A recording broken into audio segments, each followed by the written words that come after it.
베드로전서 3장 18절에서 22절 말씀입니다. 베드로전서 3장 18절에서 22절 말씀 함께 봉독하도록 하겠습니다. 이 폰트가 깨져서요. 또 이렇게 나오니까 이해해 주십시오. 폰트가 이제 지금 컴퓨터를 바꾸기 때문에 폰트를 아예 넣지 못해가지고 그렇습니다. 읽겠습니다. 시작. 그리스도께서도 단번에 죄를 위하여 죽으사 의인으로서 불의한 자를 대신하셨으니 이는 우리를 하나님 앞으로 인도하여 하심이라. 육체로는 죽임을 당하시고 영으로는 살리심을 받으셨으니 그가 또한 영으로 가서 옥에 있는 영들에게 선포하시니라가 빠져있네요. 네, 선포하시니라. 다음 20절. 그들은 전에 노아의 날 방주를 준비할 동안 하나님이 오래 참고 기다리실 때에 복종하지 아니하던 자들이라. 방주에서 물로 말미암아 구원을 얻은 자가 몇 명이니 겨우 8명이라. 물은 예수 그리스도로 말미암아 이른 너희를 구원하는 편이 곧 세례라. 이는 육체의 더러운 것을 제하여 버림이 아니요 하나님을 향한 선한 양심의 강군이라. 하나님 우편에 계시니 천사들과 권세들과 능력들이 그에게 복종하느니라. 아멘. 이렇게 폰트들이 깨지니까 또 PPT가 되는 것만 해도 감사해야죠. 오늘 말씀, 선을 행하라. 너희들이 고난을 당하더라도 악을 행하는 보다 낫지 않겠느냐. 지난주에 말씀. 그래서 고난 속에서 우리 그리스도인들이 어떻게 살아가야 되는지를 함께 생각해 보고 있습니다. 18절 말씀 우리가 한번 보죠. 그리스도께서 단번에 죄를 위하여 죽으시고 의인으로서 불의한 자를 대신하셨다고 그럽니다. 이는 우리를 하나님 앞으로 인도하려 하심이라. 육체로는 죽임을 당하시고 영으로는 살리심을 받았으니. 우리가 이걸 잘 아는 내용이잖아요. 고난의 삶의 본이 되기 위해서 의인이시지만은 이 불의한 자를 위해서 대신 죽으셨습니다. 그래서 우리를 하나님 앞으로 인도하셨다라는 얘기를 하고 있습니다. 육체로는 죽임을 당하셨지만 영으로는 살리심을 받게 되었다, 이렇게 말씀하고 있습니다. 결과적으로 고난을 당하셨지만 하나님 우편에 앉으셔서 하나님께서 보좌에 앉으셔가지고 우주적 고난을 행하고 계신다라는 것입니다. 결국 선을 행함으로 인해서 고난을 당한 일들은 그리스도께서 행하신 것처럼 우리들도 그런 권세를 누릴 수 있다. 이게 우리가 받는 위로와 격려입니다. 고난을 통해서 영광의 자리로 들어가신 그리스도의 비전이 오늘 고난당하고 있는 신자들에게도 소망을 붙들어주는 의미가 된다는 것을 강조하고 있습니다.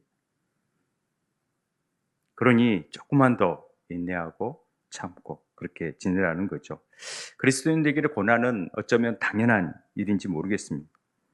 의인이 불의한 사람을 위해서 십자가에 죽으셨다면 예수님께서 이렇게 억울한 고난을 당하셨으면서도 우리도 죽으셨고 다시 살아나셔서 보좌에 이렇게 심판하시고 그러신다면 하나님의 백성으로서 억울한 고난을 당하는 것 자체가 너무 당연한 일이 아니겠는가, 이런 논지를 펼치는 것입니다.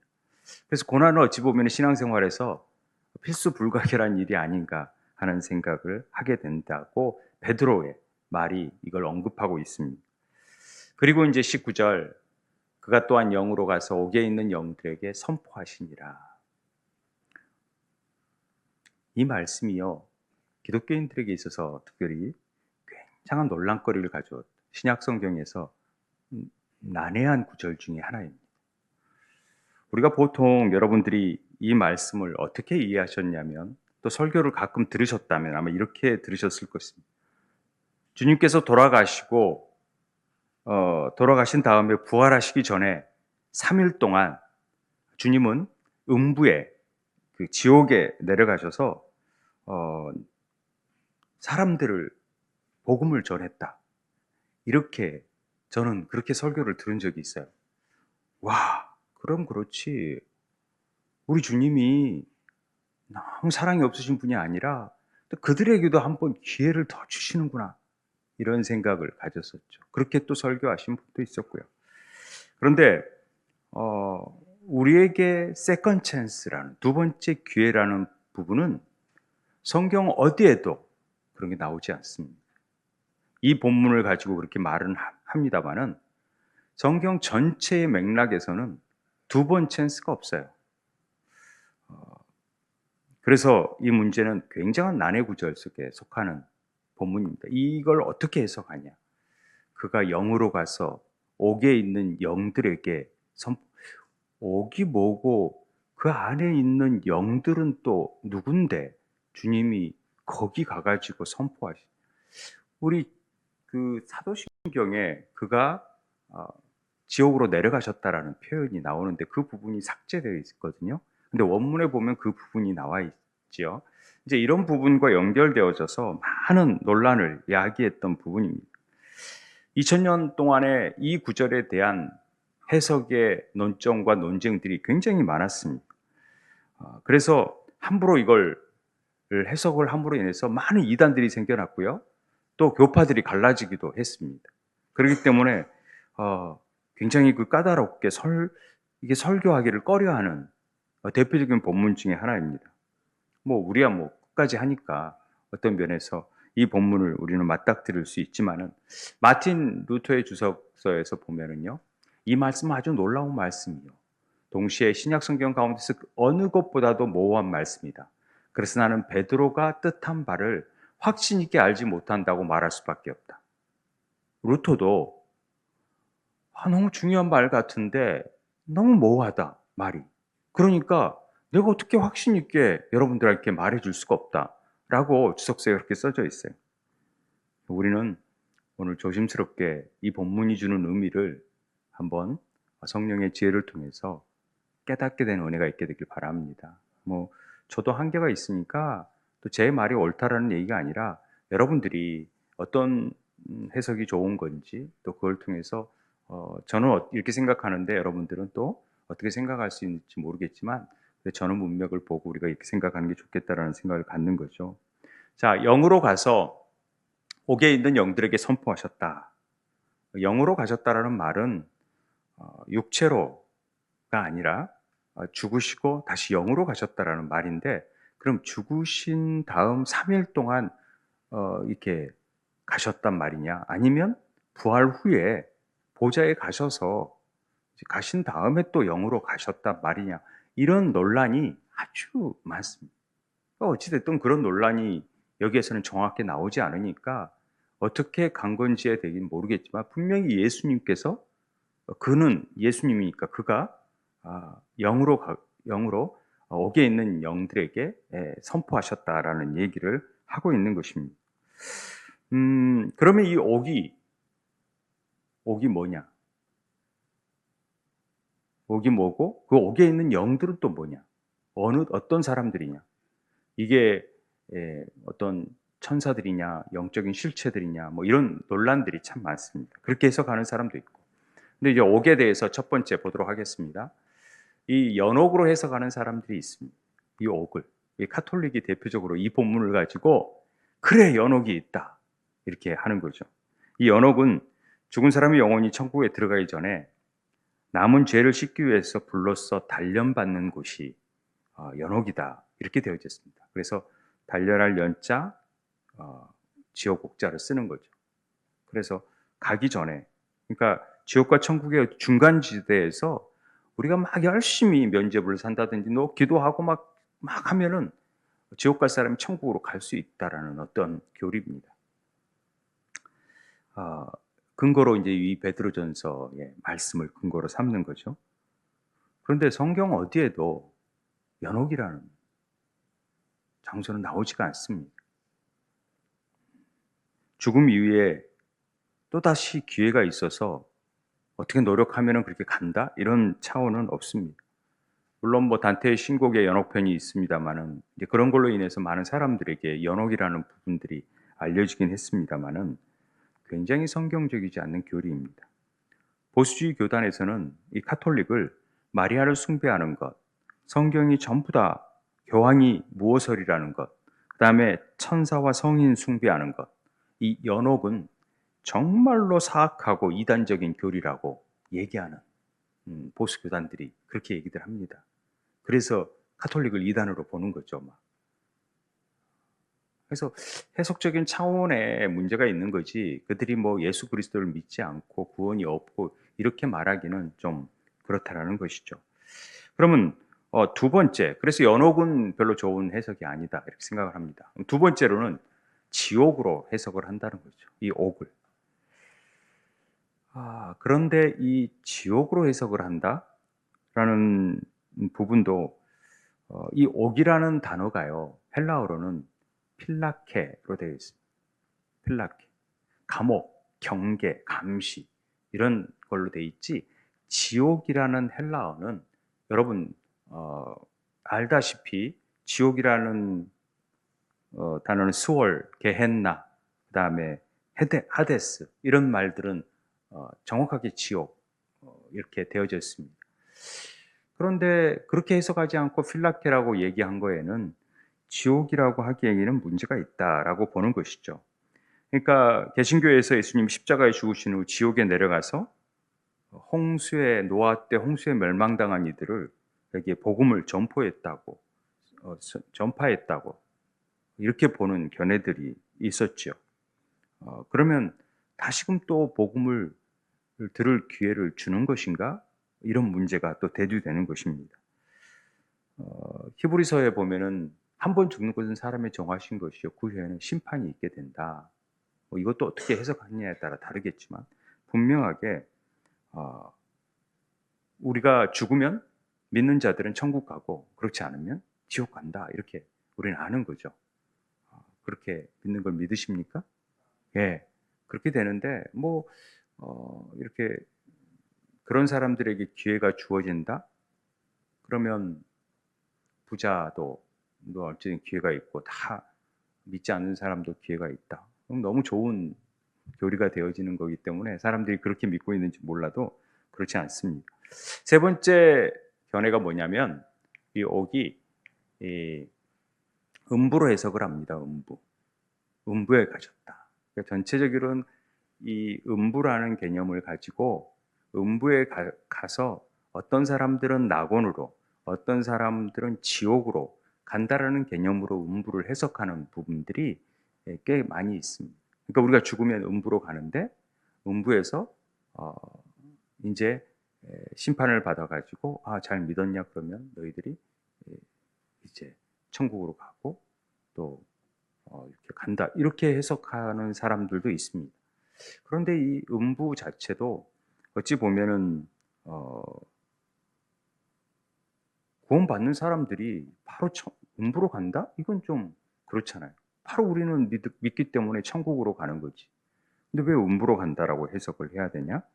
또 아니 음부로 간 사람들을 그런 사람들을 구원해 주러 가야 된다. 이 2차 세컨 찬스가 주어지지 않는다라는 조건으로 음부에 간 사람들이 그에게 또 복음을 선포한다. 이런 말들이 좀 악유가 안 맞다고 생각을 합니다. 그럼 낙원을 간다 그러면 이해를 하겠는데 그래서 우편 강도에게 네가 낙원에 이르리라 이런 말씀을 하잖아요. 그러니까 뭔가 맞지 않는다고 여겨집니다. 뭐 어떻게 나름대로의 해석들을 다 하고 있으니까 뭐라고 말하기는 그렇지만 이런 해석들이 성경의 전체 맥락에는 잘 맞지 않는다 생각을 합니다. 그럼 우리가 이 옥을 어떻게 해석하고 옥에 있는 영들을 어떻게 해석해야 되느냐? 그것은 그 다음 구절에 보면 우리가 더 조금 분명해지는 거죠. 20절에 보면 그들은 누굽니까? 그 옥에 있는 영들은 누구냐면 전에 노아의 날 방주를 준비할 동안에 하나님이 오래 참고 기다리실 때에 복종하지 아니하던 자들이라는 거죠. 옥에 있는 자들은 복종하지 않는 자들이에요. 방주에서 물로 말미암아 구원받은 자가 몇 명뿐이니 겨우 8명뿐이라. 그래서 복종하지 않는 자들을 위해서 하나님이 또 가셔서 그들을 구원하시러 가셨다. 이런 말이 맞느냐? 이런 개념을 우리가 가지고 설명을 드릴 수 있습니다. 자, 그러면 이 옥에 있는 영들은 노아에게 이렇게 복종하지 하나님의 말씀 앞에 복종하지 아니하였던 자였고 다만 8명 외의 모든 사람들이 다 심판을 받게 된 거잖아요. 우리 노아의 시대 때 어떤 일이 있었는지는 너무 잘 압니다. 하나님께서 말씀하셔서 노아 보고 방주를 지으라고 하죠. 방주가 뭡니까? 방자가 이 사방 방자에서 네모진 모양의 배로 살짝 납작 만들어진 배를 방주라고 얘기를 합니다. 사각형 같은 배죠. 이걸 지으라 했을 때 비가 왔었나요? 아니, 비가 오지 않았을 때 이런 일을 합니다. 그런데 그 당시 노아 시대의 사람들이 이 노아가 방주를 만드는 그것도 산에 방주를 만드는 모습을 보고 얼마나 비웃었겠습니까? 얼마나 조롱했겠습니까? 내려와서 또 방주를 만들러 가고 뭐하러 가냐? 방주를 만든다고. 하나님이 방주를 만들어라겠다. 그러면 왜? 뭐 비가 올지 어쩔지 모르지만은 자관 방주를 만들어라. 배를 만들어라 그랬다. 왜 산에 배를 만들어? 그건 모를 일이겠지만은 자관 만들어라 그랬다. 그러니까 사람들이 미쳤구나. 미쳐도 단단히 미친 것 같다. 많은 사람들이 그렇게 아마 했을 거라고 여겨집니다. 그렇게 말만 했을 게 아니라 핍박도 하고 조롱도 하고 그런 거죠. 아마 식구들도 그걸 견디기 어려웠을 것인데 그래도 그 식구들이 잘 노아를 협조하면서 따랐다라는 것을 우리는 볼 수 있습니다. 그런데 배를 다 만들었어요. 배를 만든 다음에 뭘 했나요? 정결한 짐승과 부정한 짐승을 함께 태워요. 아니, 제 생각에는 처음에 제가 이 본문을 대했을 때는 그냥 정결한 짐승만 태우면 되지 왜 또 부정한 짐승을 골라가지고 태워서 같이 살리셨을까? 이런 의문이 있었는데 아마 이런 부분들이 이 땅의 패역함을 보시고 하나님이 다 그냥 쓸어버리시려고 했던 부분에 있어서 짐승들에게는 정결하고 부정한 짐승을 통하여서 뭔가 얘기하고 싶은 내용이 있었다라는 거죠. 이게 어찌 보면은 복음이라는 것입니다. 왜냐하면 부정한 것들은 정결한 짐승을 통해서만 구원한다라는 복음의 메시지가 나오게 돼요. 왜냐하면은 나중에 정결한 짐승들이 음식이라고 제가 그랬나요? 정결한 짐승들이 제사를 노아가 방주가 끝난 다음에 제사를 드리게 만들거든요. 그 제사를 통하여서 부정한 것들도 정결케 되고 구원받는 역사가 이루어지듯이 그러면 정결한 짐승의 대표가 누구예요? 예수 그리스도세요. 그는 흠없고 정결하니까. 그런데 부정한 사람들은 누구예요? 아담의 후예. 다 우리 같은 우리를 얘기하는 거죠. 부정한. 그럼 우리 부정한 자들이 정결한 짐승 덕분에 우리 부정한 짐승들이 살려나고 구원받는 역사가 이 방주 안에 메시지 안에 들어있는 거예요. 그냥 들어오기만 되면은 그렇게 된다는 얘기죠. 그런데 생각이 있는 사람들이 그 안에 들어오지 못했다라는 거죠. 순종하지 못했다라는 것이죠. 복종하지 아니했던 자들이라고 표현하는 것입니다. 그래서 그리스도를 통해서만 구원받을 것을 이 방주와 같이 방주에 같이 태워줌으로 인해서 그것을 암시하는 거죠. 얼마나 놀라운 일입니다. 그런데 사람들이 막 비난했겠죠. 저희가 이제 이렇게 공동체를 지어가지고 이곳에 왔을 때 이 주변에서 와, 좀 이상한 집단이 와서 저렇게 함께 살고 이상한 집단 아니야? 교회 맞죠? 십자가도 없고 이단 같다. 이런 말들을 많이 했다고 그러더라고요. 이제 가끔씩 들려오는 말들이 그런 말들이 듣는 것 보면은 야, 뭐 좀 사는 거 가지고 또 저렇게 말들이 많은데 노아가 우리가 보통 120년 지었다고 성경에는 그렇게 알고 있잖아요. 120년 동안 방주를 지었다고. 근데 실제적으로 정확하게 보면은 한 7, 80년 동안 지은 걸로 계산을 해보면 학자들이 계산해보면 그렇게 된대요. 아니 7, 80년이든 120년이든 얼마나 긴 시간입니까? 뭐 한 달 걸렸다 그러면은 뭐가 되죠? 비 오냐? 한 세대가 지나갔는데도 비가 안 와요. 막 지나가. 비 안 오네. 뭐 너희들 뻥치고. 그런데도 너 방주를 짓고 있어? 막 이렇게 말했을지 않겠습니까? 그런데 노아가 묵묵히 방주를 완성합니다. 그 몇십 년이 지난 후에 일주일 만에 샘의 근원이 터지고 하늘의 창이 터지면서 물이 쏟아붓기 시작합니다. 엄청나게 붓고 홍수가 임하고 오직 노아의 8가족만 살고 믿지 않았던 사람들 모든 사람이 죽게 됩니다. 이 옥에 있는 사람들이라는 것은 이 복종하지 않은 자들을 말하는 거죠. 이와 같이 노아 시대뿐만 아니라 이 시대 가운데에서도 이렇게 하나님의 말씀에 복종하지 않은 사람들이 있어요. 교회라는 방주 안에 들어오라 그래도 절대 들어오지 않고 조롱하는 사람이 있어요. 뭐 거기에 구원이 있어? 이렇게 말하는 사람들이 있다라는 거죠. 이렇게 순종치 않은 모든 사람들은 여기서 뭐라고 표현했냐 그러면 옥에 갇혀 있는 사람들이다. 이렇게 표현하는 거죠. 옥에 갇혀 있는 영들은 엄밀한 면에서 이 사망과 어둠의 권세에 사로잡힌 자들 밑에서 신음하는 것, 그런 믿지 않는 자들을 얘기하는 것입니다. 영을 알지도 못하고 생명을 알지도 못하고 순종하지 못하고 이런 구원받지 못하는 자들이 옥에 있는 사람이다. 그런 사람들에게 주님은 나아가신 거죠. 예수의 영이 노아를 통해서 이미 하나님의 심판과 하나님의 복음을 분명히 전했으면서도 그 안에 들어오지 못했던 자들, 이것은 우리가 볼 때는 시간적인 의미로서 노아의 시대 그 까마득한 2000년 전 뭐 이렇게 생각을 하면 안 되고, 하나님의 영은 시간의 차원을 넘어가기 때문에 그때 당시나 지금이나 똑같은 모양으로 하나님께서는 지금 선포하시는 거예요. 구원이 어떻게 이른다라는 것을. 그래서 죄악이 관영하니 물로 심판하시겠다 하고 방주를 지으라고 믿는 자들은 들어오라고 하지요. 그런데 자기의 논리에 갇혀져서 믿지 못한 자들은 오히려 조롱하고 비난하지만 그들은 심판을 받게 된다라는 것입니다.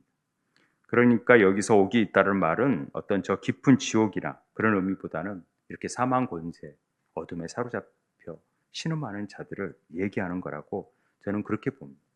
오늘날에도 그런 사람들이 많이 있고요. 그럼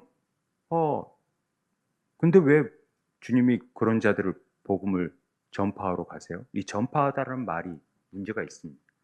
이 선포하시다라는 말이 개역 한글에서는 옥들에게, 영으로 옥에 있는 영들에게 전파하시니라 해서 전파가 복음을 전파하고 복음을 전하는 전도라고 생각을 했었잖아요. 그런데 이걸 다시 개역 개정에서는 정확하게 선포하시니라로 바꿨어요. 왜냐하면 이 퀘리소는 유앙겔리온처럼 전도하다라는 말이 아니라 퀘리소는 고지하다, 알리다, 선포하다는 뜻이에요. 이 말은 이 군사 용어거든요. 싸움에서 이기거나 마라톤에서 뭐 전쟁을 이겼을 때, 아니면 또 법령이 분포됐을 때, 자, 오늘부터 우리가 승리했어. 뭐 오늘부터 이 법으로 나가. 오늘부터 이렇게 할 거야. 라고 고지하는 거예요. 전파하는 게 아니라, 자, 이렇게 이루어졌어. 옥에 있는 영들에게 뭘 전파하시는 게 아니라 선포하시는 거예요. 뭘 선포해요? 야, 예수 그리스도께서 이렇게 죽음을 뛰어넘고 부활하셔서 하늘나라의 보좌에 승천하셔서 이제 너희들을 다스리고 심판하시고 이렇게 일들을 이루고 계신다라는 것을 분명하게 베드로는 가르치고 있는 것이죠. 그러니까 정신 차리고 우리가 예수를 믿고 있다는 것, 그리스도인으로서 고난에 참여하고 있다는 것이 얼마나 복된 일이냐, 이 얘기를 하고 있는 것입니다. 이해가 되십니까? 조금? 네. 우리는 이 하루, 새 날을 선물로 받고 눈을 떠서 일터로 나가거나 하나님의 자녀된 삶을 삶 속에서 사는 것이 이 퀘리소예요. 캐리그마, 선포하다라는 뜻이에요. 그러니까 우리는 무엇을 선포하나요? 바로 하나님의 살아계심과 그분의 복음을 무엇으로 선포하냐면 우리 삶으로 선포해야 되는 것이죠. 우리가 이렇게 살아간다고, 믿는 자가 이렇게 살아간다고 라고 선포하는 것, 이게 우리가 선포하는 삶이죠. 나는 그래서 믿기 때문에 이렇게 살아가는 거예요.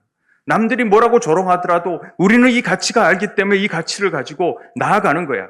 그것이 8명이든 구원받은 자가 극소수인 6명이든 12명이든 성교원이 12명이든 기독학교가 6명이든 상관없이 우리는 이 가치를 가지고 나아가니까 구원받은 자를 통해서 하나님이 일하고 있으니까 그 방주에 우리가 들어가는 일들을 통해서 하나님이 역사하신다라는 것을 보여주는 것이죠.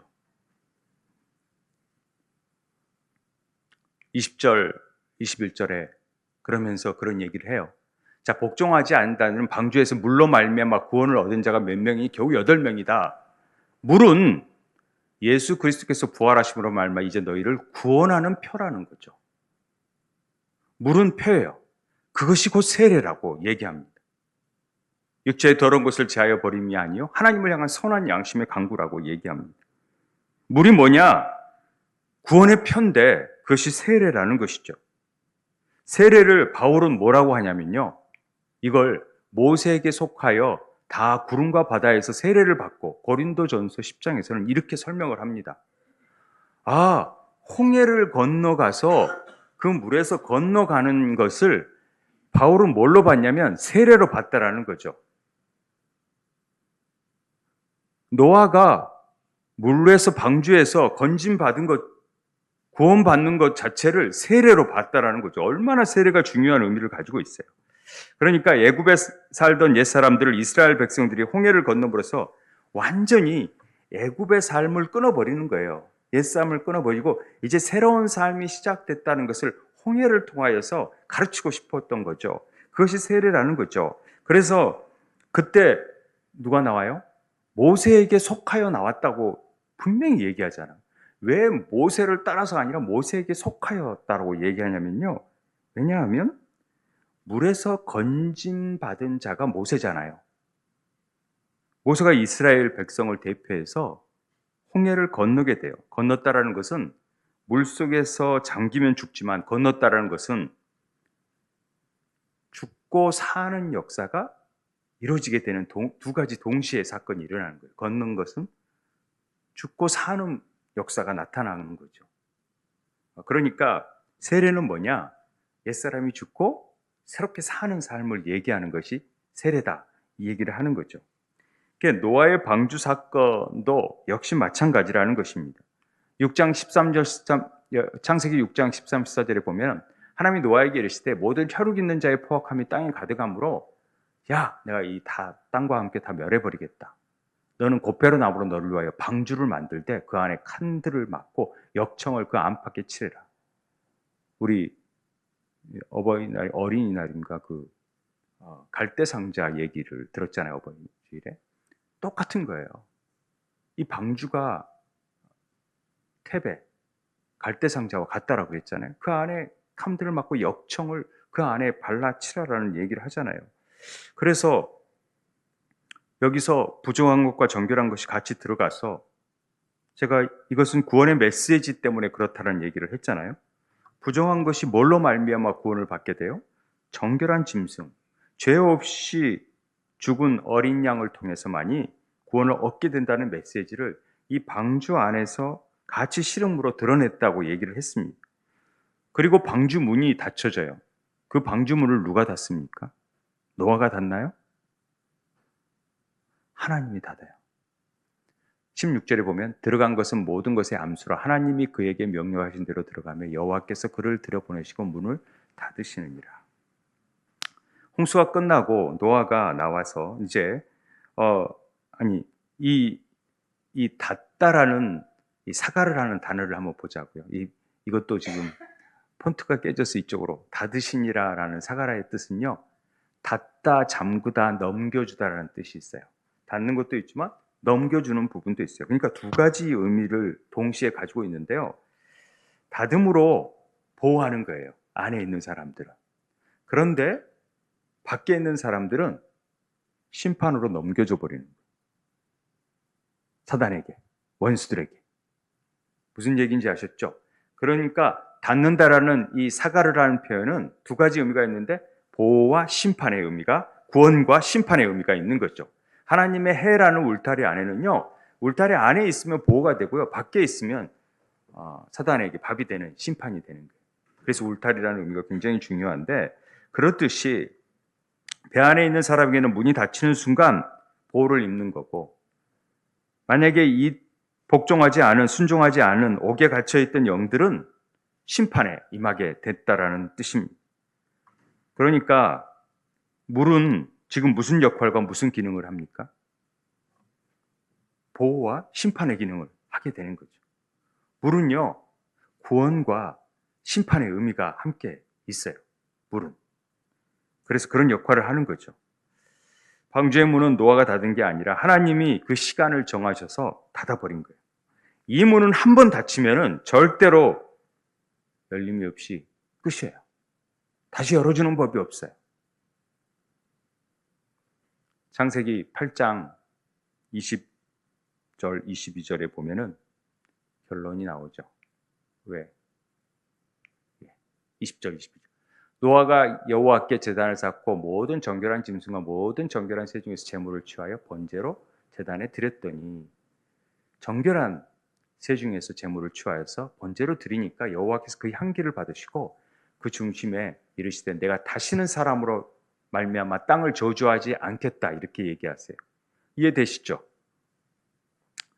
네, 절대 이제 저주하지 않겠다. 그러면 여기까지 딱 하고 나서 우리의 결론은, 그래, 그러니까 똑바로 살고 내가 이제 더 복을 주겠다, 이런 사람들에게. 이게 아니라 정반대로, 이는 사람의 마음이 계획하는 바가 어려서부터 악합니다. 본질적으로 너희들은 어떻게 해도 안 돼. 사실 실제적인 의미로 보면은 이 방주 안에 노아의 식구들도 본질적으로 계획하는 바가 어려서부터 악한 존재들이구나, 이걸 고백하는 거죠. 그래서 하나님은 이 말을 하시는 의도에는 내가 또 다른 특별한 방법을 마련할 수밖에 없다라는 생각이 들어있는 거죠. 그래서 예수 그리스도를 보내시고 십자가에 지게 하시고 이렇게 된다라는 얘기를 하고 있는 것입니다. 인간의 상태를 볼 때는 인간의 구원을 스스로 얻을 만한 0.001%도 없더라는 그 말이죠. 그래서 정결한 음식, 정결한 짐승, 새 중에서 정말로 예수 그리스도가 제물이 되셔서 이렇게 하는 방법뿐이 못하겠다. 너희들이 너무 악하니까. 이게 복음을 얘기하는 것이죠. 그래서 베드로전서 3장을 보면 그 노아의 사건을 얘기에 앞서서 18절에 벌써 그 얘기를 하는 거예요. 예수 십자가에서 죽으시고, 우리 18절에 보면은 그리스도의 단번에 죄를 위하여 죽으심으로 의인으로서 불의한 자를 대신하시니 우리를 하나님 앞으로 인도하심으로 육체는 죽음을 당하시게 하심으로, 이 얘기를 하시는 거죠.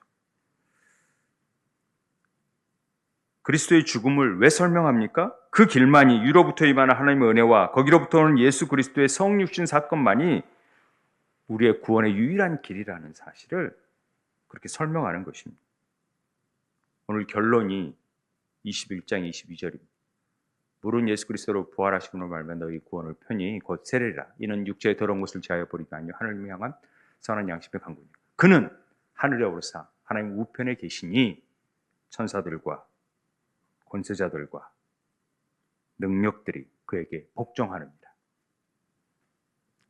왜 예수님의 승천과 그 영광의 보좌를 마지막에 소개하냐면요, 그분은 교회의 머리 되시잖아요. 머리가 지금 완성의 자리로 가 계세요. 그러면 몸인 우리들은 시간이 잠시 걸릴 뿐이지 반드시 우리도 아버지 앞으로 나아갈 수밖에 없게 되는 은혜를 덧입게 된다는 것입니다. 그렇게 갈 수밖에 없다라는 것입니다. 반드시 가게 되어 있다는 것입니다. 지금 이 얘기를 베드로는 하고 싶었던 거죠. 하나님께서 구원의 방주를 통해 예수 그리스도를 통해서 구속하신 백성은 예수님이 하늘에 오르사 하나님 우편에 계신 것처럼 그 지체인 우리가 그 완성의 자리로 반드시 도착할 것을 설명해 주는 거죠. 이게 구원의 경륜 가운데, 구원의 절기 가운데 우리가 승천절을 지나서, 부활절 승천절을 지나서 성령을 통하여서 아버지께로 가는 일들과, 그리고 아버지께서 보내신 성령을 통하여서 우리가 이루어야 될 위의 것들을 바라보며 늘 부활에 입은 자로서 살아가야 되는 존재의 이유들을 설명하는 것입니다. 여러분 마음의 삶을 흔드는 유혹과 시험, 또 괴로움, 고난 있을지라도 염려하지 마시고 십자가에서 우리를 죽으시고 승천하신 그 예수님께서 전 온전하신 과정을 우리를 구원의 경륜 가운데 완성시키기 위한 하나님의 계획이라는 사실을 믿는 여러분 되시기 바랍니다. 시간이 돼서 제가 마무리할 때 우리가 얻게 되는 교훈 몇 가지만 얘기하고 끝내도록 하겠습니다. 첫 번째는 우리 그리스도인들이 박해를 늘 각오해야 한다는 사실이죠. 선한 행실을 가졌던 노아가, 의인이었던 노아도 이런 어려움을 당했다면은 그들이 잘못한 게 없잖아요. 그런데도 왜 동시대의 사람들에게 욕을 받아야 되는 것입니까? 하나님 말씀에 순종해서요. 그렇기 때문에 우리가 하나님 말씀에 순종할 때 때론 어려움이 있고 자극을 받을 수도 있지만은 이게 의를 위한 고난은 우리에게 복이 된 줄 믿습니다. 예, 그래서 우리가 더 마음가짐을 새롭게 하면서 이렇게 선을 위해서 고난받는 것이 의를 악을 행하고 고난받는 것보다 훨씬 낫지 않겠습니까? 그런 믿음을 가지고 살아갔으면 좋겠습니다. 두 번째 교훈은 그리스도는 결과를 생각하지 않고 믿음을 지키고 하나님을 섬겨야 한다는 교훈이에요. 120년 동안, 아니 7, 80년 동안 엄청난 방주 프로젝트를 성사시켰는데 그 정도면 구원받는 수가 수천 명은 돼야 될 거 아닙니까? 그 정도 신실하게 프로젝트를 했더라면. 근데 겨우 19-8명. 제가 여기에 소망을 가지고 우리 식구라도 구원받으면 나는 감사하겠다. 이런 마음을 늘 마음속에 있는데 우리 세운교회 식구들이라도 정말 제대로 우리가 신앙생활을 해서 구원받으면 좋겠다. 많은 사람들이 정말 방주에 들어오면 좋겠지만 그런 생각이 듭니다. 그래서 그런 결과에 숫자에 연연하지 말고 우리가 그냥 믿음 지키고 끝까지 나아가는 은혜가 있게 되길 바랍니다. 그것이 하나님이 기뻐하시는 일이죠. 세 번째로 우리가 받는 세례가 너무나 중요하구나. 다시 한번 깨닫게 되었습니다. 세례의 의미들이 세례를 통하여서 이루시고 하는 뜻이 무엇인지를 우리가 잘 알았으면 좋겠고, 마지막으로 죽은 후에는 기회가 없다라는 분명한 사실입니다. 다시 한번 느끼는 건데 세컨 찬스는 없고, 그래서 우리가 시험도 다시 볼 기회가 있다면 다음에 한번 열심히 해서 보겠다 이런 마음 들고 좀 느슨해지잖아요. 기회가 2번 있다면 SAT는 2번, 3번 보거든요. 그러니까 좀 마음이 한 번 실패하면은 다음 기회가 있다는 생각을 갖지만은 우리는 한 번이면 끝이에요. 학력고사는 그때뿐이에요. 뭐 재수하면 된다 그러지만 뭐 그러겠지만 좌우간 구원은 이 시대 때 끝이에요. 더 이상 뭐 기회가 없다라고 생각하시고 우리를 살리신 일은 오직 예수 그리스도밖에 없고 그것은 내가 생명이 붙어있는 순간에 기회가 주어지는 것이고 그 기회가 주어졌을 때 예수 믿어야 되고 우리가 구원받고 그래야 천국 백성이 된다는 사실을 확실히 믿는 여러분 되시기 바랍니다. 복음은 오직 살아있는 자에게 선포되고 전파돼야 됩니다. 여러분이 그 일을 분명히 믿으시고 오늘 내가 복음을 전해야 할 대상이 있다면은 그 때를 놓치지 마시고 복음 전하시고 구원받는 것도 그 의미를 분명히 가지고 삶으로써 여러분 하나님의 살아계심과 또 우리를 구원하심과 또 심판하심을 삶으로 선포하는 우리 세움의 치들 되기를 주의 이름으로 축원드립니다. 찬송가 508장입니다.